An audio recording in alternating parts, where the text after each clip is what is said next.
உங்கள் இல்லங்களில் வந்து உங்கள் உள்ளங்களை உயிர்ப்பிப்பது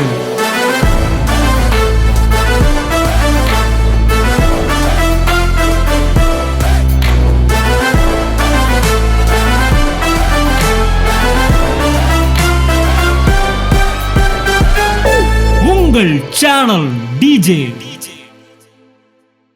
என்னுடைய பெயர் ஸ்டான்லி லிவிங்ஸ்டன். 2020 எனக்கு திருமணம் நடந்தது. ஜஸ்டின் அண்ணன் தலைமையில் தான் எனக்கு திருமணம் நடக்குது. அப்போது திருமணமான புதிதிலே எனக்கு என்னுடைய ஒய்ஃப் கன்சீவ் வராங்க. அந்த சந்தோஷத்தில் நாங்கள் ஸ்கேன்லாம் போய் டாக்டரை பார்க்குறோம். ஸ்கேன் ரிப்போர்ட்லாம் வருது. ரெண்டு குழந்தைன்னு சொல்லும்போது ரொம்ப மகிழ்ச்சி. என் ஒய்ஃபுக்கும் எனக்கும் சரி ரொம்ப மகிழ்ச்சி. வீட்டில் சொல்கிறோம், சொந்தக்காரங்க, ரிலேட்டிவ், ஃப்ரெண்ட்ஸஸ்லாம் சொல்கிறோம். ரொம்ப மகிழ்ச்சியில் நம்ம போகிறோம். அடுத்த ஸ்கேனுக்கு வர சொல்கிறாங்க. அடுத்த ஸ்கேனில் எங்களுக்கு ஒரு அதிர்ச்சியான ஒரு செய்தி வெயிட் பண்ணிக்கிட்டு இருந்திருக்கு. நாங்கள் அந்த ஸ்கேன் போன பிறகு டாக்டர் எங்கள்கிட்ட கூப்பிட்டு சொன்னாங்க, ரெண்டு குழந்தைக்குமே ஹார்ட் பீட் வரல, அதனால் கொஞ்சம் வெயிட் பண்ணி பார்க்கலாம் அப்படின்னு சொன்னாங்க. திருப்பி 10 நாள் கழிச்சு நாங்கள் போகும்போது திருப்பி ஹார்ட் பீட் எந்த மூமெண்ட்டும் எதுவுமே இல்லை. ஸோ இது பெட்டர் அவாய்ட். நம்ம டிஎன்சி பண்ணிடலாம், நல்லது. இது இல்லைன்னா உங்களை பாதிக்கும், இந்த குழந்தை வளர்ச்சி இல்லை அப்படின்ட்டாங்க.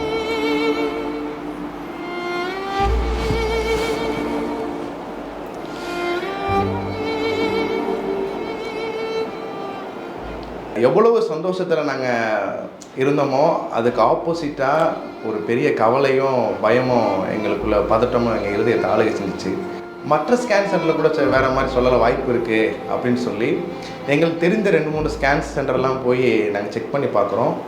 அங்கேயுமே அதே ரிப்போர்ட் தான் சொல்கிறாங்க. ரொம்ப டிசப்பாயின்மெண்ட். என் ஒய்ஃபு அழுகிறா, நான் அழுதேன்னா அது 2 பேருமே கண்ட்ரோல் ஆக முடியாதுன்றனால அதை எவ்வளோ மேனேஜ் பண்ண முடியுமோ அதை மேனேஜ் பண்ணுறோம். இது சொன்னோன்னே நாங்கள் ஃபஸ்ட்டு நேராக ஹாஸ்பிட்டல்லேருந்து நேராக அண்ணனை தான் பார்க்க வந்தோம். கர்த்தரோட வார்த்தையை சொல்லி கம்ஃபர்ட் பண்ணாங்க. சரி, திருப்பி நாங்கள் போகும்போது அது கடைசியில் சுச்சுவேஷன் அப்படி தான் வந்தது. அதை டிஎன்சி பண்ணிடலாம் அப்படின்ட்டாங்க.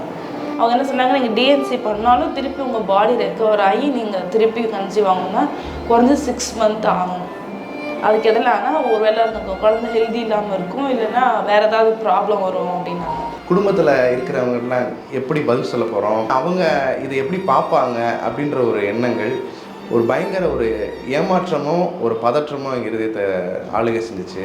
இது என்ன ப்ராப்ளம் அப்படின்னா, இது குரோமோசோம் ப்ராப்ளம் அப்படின்னு சொல்லிட்டாங்க.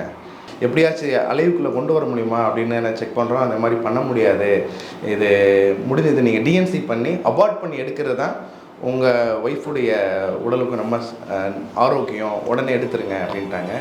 ஸோ 60 days வரைக்கும் வெயிட் பண்ணி நாங்கள் அதை அபார்ட் பண்ணி ஒரு பயங்கரமான ஒரு அழுகையின் பள்ளத்தாக்கு அப்படிங்கிற மாதிரி ஒரு சூழ்நிலை நடந்து போனோம். அந்த இடத்துல தான் ஜஸ்டின் என்கிட்ட இந்த விஷயத்தை நான் சொல்கிறேன். நாங்கள் ஜஸ்டின் அண்ணன் சர்ச்சுக்கு தான் போகிறோம். அப்போ தான் இந்த காரியத்தை அண்ணன்ட்ட சொல்லும் பொழுது அண்ணன் எங்களுக்காக ஸ்பெசிஃபிக்காக ப்ரேயர் பண்ணுறாரு. கவலைப்படாதீங்க ஸ்டான்லி, கர்த்தர் பெரிய காரியத்தை செய்வார், அற்புதத்தை செய்வார் அப்படின்னாங்க. ஆனால் டாக்டர் என்ன சொன்னாங்க அப்படின்னா, குறிப்பிட்ட ஸ்டேஜ் வரைக்கும் இந்த மாதிரி நீங்கள் அடுத்த கன்சீவ் ஆகக்கூடாது அப்படின்னாங்க. அதே மாதிரி கன்சீவ் ஆனாலும் குரோமோசோம் ப்ராப்ளம் இருக்க வாய்ப்பு இருக்குது, அதுக்கு நீங்கள் ட்ரீட்மெண்ட்லாம் எடுக்கணும் அப்படின்ற ஒரு மாதிரி பயமுறுத்துகிற விஷயங்கள்லாம் அவங்க சொல்லிட்டாங்க. நான் சொன்னேன், அதெல்லாம் பயப்பட வேண்டாம், கர்த்தர் இந்த காரியத்தில் ஒரு பெரிய அற்புதத்தை செய்வார் அப்படின்னு சொல்லி ப்ரேயர் பண்ணி முடிச்சிட்டாங்க. இந்த வருஷத்தில் கர்த்தர் உங்களுக்கு ஒரு குழந்தையை தருவார். நன்மையான எந்த ஈவும் பூரணமான எந்த வரமும் பரத்திலிருந்து உண்டாகி ஜோதிகளின் பிதாவின் இடத்தில் இறங்கி வருகிறது. உங்களுக்கு கர்த்தர் நல்ல ஒரு குழந்தை இந்த வருஷம் தருவார். அப்புறம் ஒரு 2-3 monthsலேயே மறுபடியும் நான் கன்சீவ் ஆனேன். அப்போது நாங்கள் செக் பண்ணி பார்க்கும்போது கன்சீவ் ஆகிருக்கு அப்படின்ற ஒரு இது பார்த்தோம். டாக்டர்கிட்ட போய் செக் பண்ணும் பொழுது குழந்தை ஆரோக்கியமாக இருக்குது, ஹார்ட் பீட் வந்துடுச்சு அப்படின்னு சொன்னாங்க. ஸோ அப்புறம் சொன்ன அண்ணன் இந்த மாதிரி ஹார்ட் பீட் இருக்குன்ட்டாங்க, எந்த ப்ராப்ளம் இல்லை, குழந்தை நல்லா இருக்குன்ட்டாங்க. எங்களுக்கு ரொம்ப சந்தோஷம், மகிழ்ச்சியாக இருந்தது. ஏன்னா நாங்கள் கடந்து வந்த பாதைகள் அந்த ஒரு 6 மாதத்தில் மறுபடியும் இந்த செய்தி எங்கள் லைஃப்பில் ஒரு பெரிய சந்தோஷத்தை துளிர்விட செஞ்சிச்சு. நாங்கள் எங்களுடைய எதிர்பார்ப்பு, எங்களுடைய ஏமாற்றங்களுக்கு தேவன் வந்து ஒரு ரெட்டிப்பான மகிழ்ச்சியினால் எங்களை நிறைவாக்கினார்.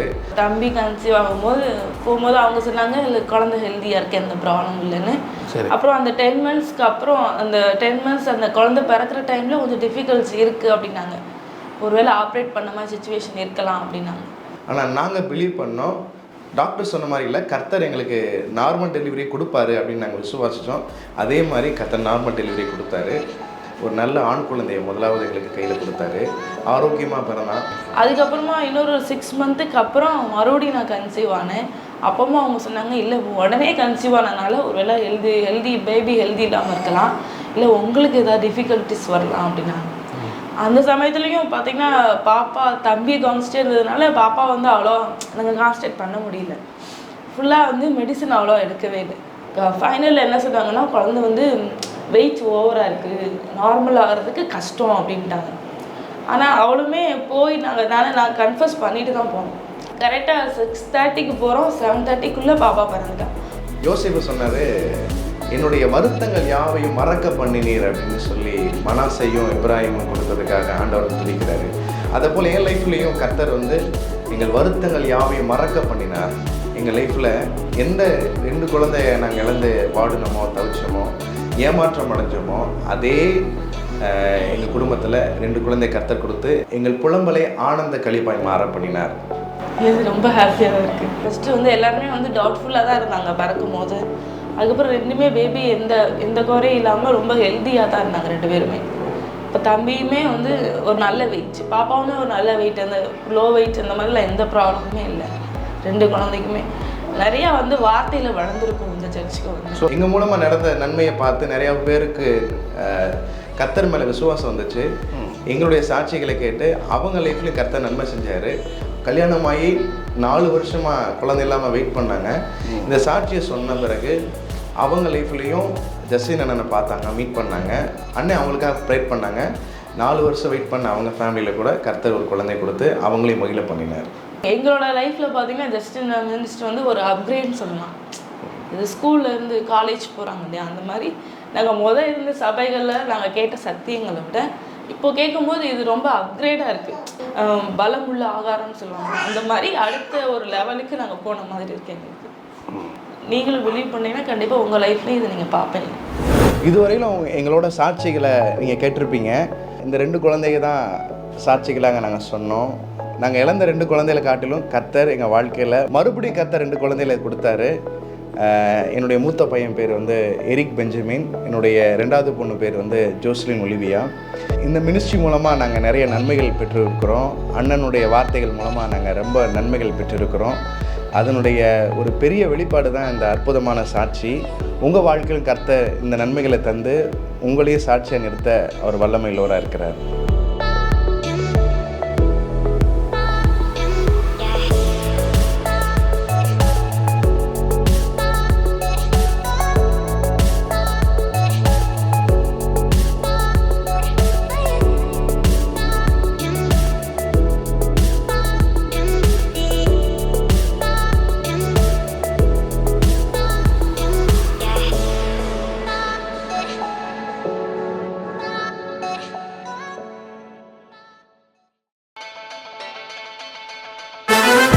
உங்கள் இல்லங்களில் வந்து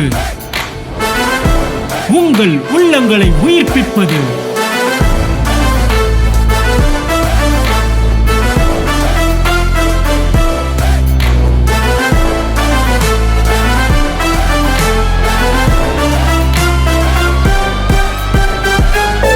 உங்கள் சேனல் டிஜே.